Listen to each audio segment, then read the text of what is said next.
बहुत समय पहले एक जंगल में तरह तरह के पक्षी रहा करते थे, पर उन सब में केवल पिंकी चिड़िया का ही एक बड़ा सा घर था और बाकी पक्षी का कोई घर नहीं था। एक दिन पिंकी चिड़िया मनी मन खुश होकर बोलती है, इतना सुंदर घोंसला है मेरा, किसी इंद्र भवन से कम नहीं, और इतना बड़ा घोंसला तो इस जंगल में और किसी का है भी नहीं। आगे देखने से पहले आपको सिर्फ एक छोटा सा कांटा चुभ जाए तो दर्द होने लगता है, पर वो एक बापी है जो रोजाना अंगारों पर चलकर आपके लिए 2 वक्त की रोटी का इंतजाम करता है। तो उस प्यारे से पापा के लिए एक लाइक और सब्सक्राइब जरूर कर देना। साथ ही अपने प्यारे से पापा के लिए ये वाला इमोजी जरूर सेंड कर देना। ये सब बातें दूर डाल पर बैठी टुनटुनी चिड़िया सुन रही होती है और वो कहती है, ये पिंकी चिड़िया खुद ही अपना घोंसला देखकर मनी मन खुश हुआ करती है। ज्यादा ही घमंड है इसे अपने घोंसले पर। चलो मुझे क्या, अब हम सभी पक्षी मिलकर जंगल में पार्टी कर रहे हैं, तो इसे भी बुला लेते हैं। तभी टुनटुनी चिड़िया पिंकी चिड़िया के पास जाती है और उससे कहती है, टुनटुनी कैसी हो तुम? हाँ मैं बहुत बढ़िया हूँ। आज जंगल के सभी पक्षियों ने मिलकर एक पार्टी करने की सोची है। तुम भी वहाँ आओगी तो हमें बहुत अच्छा लगेगा। क्या कहा, पार्टी पर? तुम सबके पास तो घर नहीं, फिर पार्टी कहाँ करने वाले हो? हाँ ये सच है कि हम पक्षियों में से किसी को कोई घर नहीं, पर हम झाड़ियों के बीच में ही एक स्टेज लगाने वाले हैं। उसी पर हर तरह के खेल कूद करने की सोची है। क्या हुआ पिंकी, तुम क्यों हंस रही हो? रहने के लिए जिसके पास घर नहीं, उन्हें खेल कूद की जरूरत भी है। ऐसा मत बोलो पिंकी, क्या खुशियाँ वही मना सकते हैं जिनका घर हो? हाँ और नहीं तो क्या, जिसके पास घर है वही खुशियाँ मना सकता है। वैसे भी तुम जैसे गरीब पक्षियों के मुझे मुंह नहीं लगना। पिंकी चिड़िया से अपमानित होकर टुनटुनी चिड़िया रोती रोती वापस जंगल की तरफ लौट रही थी। तभी अचानक कालू कौवे ने टुनटुनी को रोता देखा और उससे रोककर पूछा, क्या हुआ टुनटुनी, तुम रो क्यों रही हो?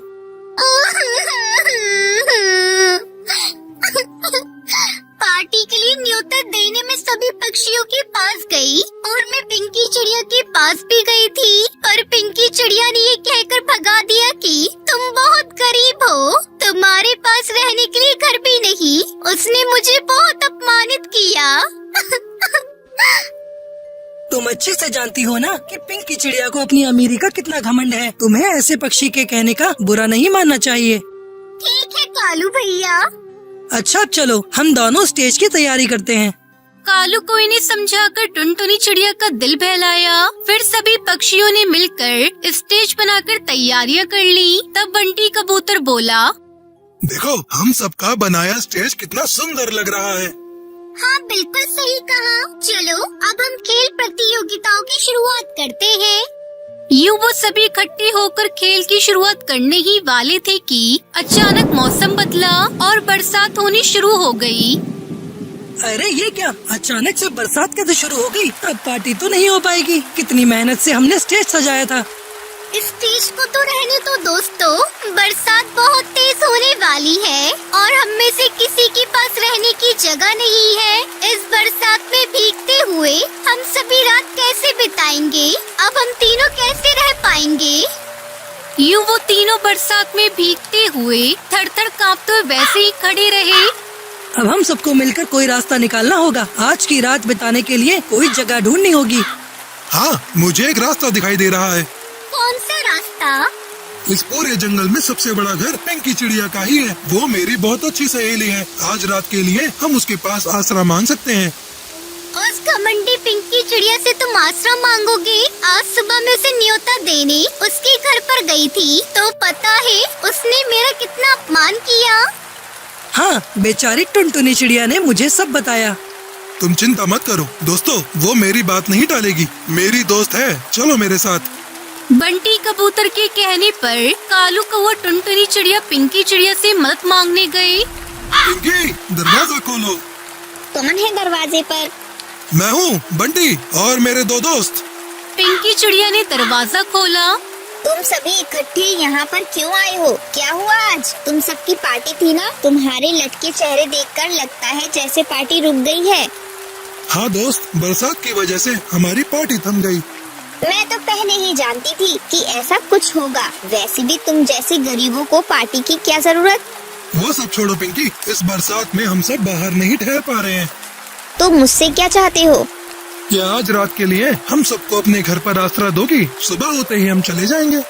क्या कहा? मैं और तुम्हें आश्रय दूं? मैं तुम्हें ऐसी वैसी चिड़िया दिखाई देती हूँ जो तुम सबको रहने के लिए घर दे? मेरा कोई साधारण सा घर नहीं है।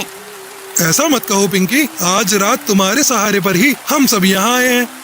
मैं तुम्हें तो यहाँ रुकने दे सकती हूँ, लेकिन बाकी इन दोनों को नहीं। ठीक है फिर, जब तुम मेरे कहने पर इन्हें अपने घर एक रात रुकने नहीं दे सकती तो मैं भी नहीं रुक सकता। चलो दोस्त, हम कहीं पेड़ के खोल में आज की रात काट लेंगे। बंटी कबूतर ये कहकर अपने दोस्तों के साथ वहाँ से वापस लौटता है। उन तीनों पक्षियों ने बरसात में भीगकर आंसू बहाकर ही रात काटी। हम सबने बहुत बड़ी गलती कर दी है। पिछले कई दिनों से हम पार्टी, खेल कूद इन सब के लिए इतना समय निकाला, इतनी मेहनत की, पर हमने अपने लिए एक पक्का घर बनाने की नहीं सोची। अगर हमारा भी कोई घर होता तो हमें इतनी दिक्कत ना होती। मुझे लगता है अपने लिए हमें खुद का एक घर बना लेना चाहिए, फिर चाहे जैसी भी मुसीबत आए हम उसका सामना कर पाएंगे। हम सब मिलकर अपने लिए लकड़ी का घर बनाते हैं। पर टुनटुनी, हम लकड़ी का कैसे बनाएंगे घर? बनाने के लिए लकड़ी भी चाहिए और घर भी हमें बनाना नहीं आता है। तुम दोनों बस लकड़ियाँ लेकर आओ, मैं उनसे एक सुंदर सा घर बनाऊंगी। मैंने अपनी माँ से लकड़ी के खिलौने बनाना सीखे थे, तो मैं लकड़ी का घर भी बना लूंगी। फिर बंटी कबूतर और कालू दोनों जंगल से लकड़ी इकट्ठा करते हैं और टुनटुनी चिड़िया लकड़ी के 3 घर बना देती है। वाह टुनटुनी, तुमने तो अपना घर बनाने के साथ साथ हमारा घर भी बना दिया। तुम्हारा बहुत बहुत शुक्रिया। उस दिन के बाद से उन्हें बारिश के आने से डर नहीं लगता था और फिर वो सभी खुशी खुशी लकड़ी के बनाए घर में रहने लगते हैं। माँ जी कुछ तो बोलिए। माँ जी, आप इतनी जल्दी हमें छोड़कर नहीं जा सकती।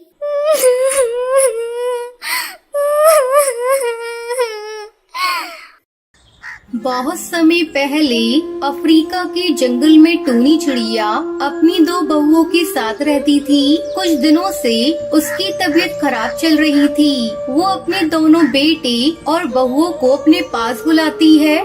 मेरे बच्चों, मुझे लगता है अब मैं ज्यादा दिनों तक जिंदा नहीं रह पाऊंगी। मैं चाहती हूँ अपने जीते जी सारी जमीन जायदाद तुम दोनों में बराबर बराबर बांट दूँ।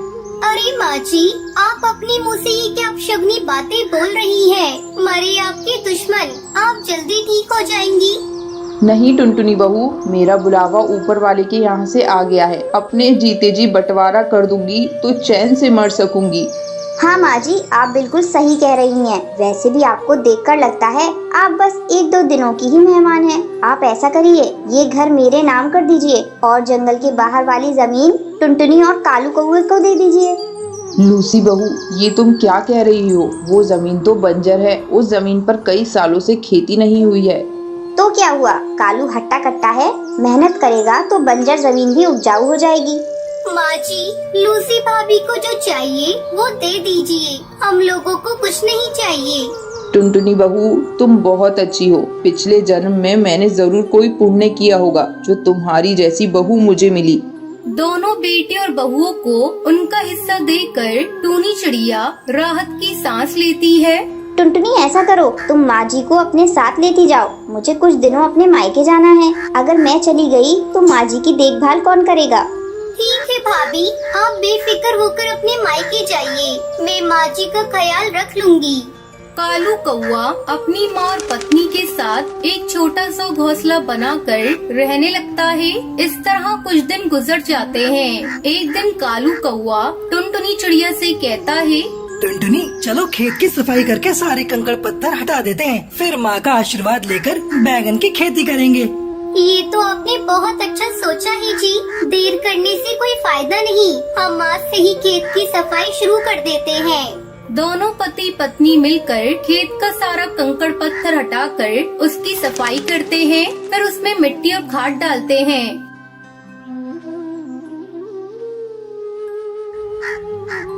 सुनिए जी, शाम हो गई है, आप बचा हुआ काम कल करिएगा। कालू टुनटुनी चिड़िया के साथ घर आता है।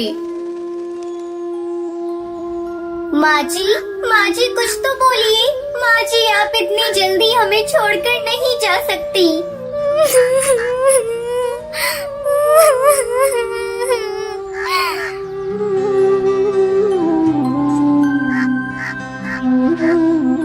दुखी मन से कालू कौआ अपनी माँ को खेत में ही दफना देता है।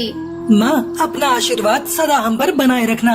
अगले दिन कालू अपने खेत में बैंगन के छोटे छोटे पौधे लगा देता है और दिन रात उसकी अच्छी तरह से देखभाल करने लगता है।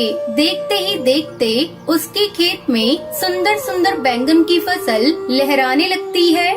देख रही हो जी, अपने खेत में बैंगन कितने सुंदर लग रहे हैं। फसल इतनी अच्छी आई है कि विश्वास ही नहीं हो रहा है कि ये खेत बंजर था। आपने बहुत मेहनत की है।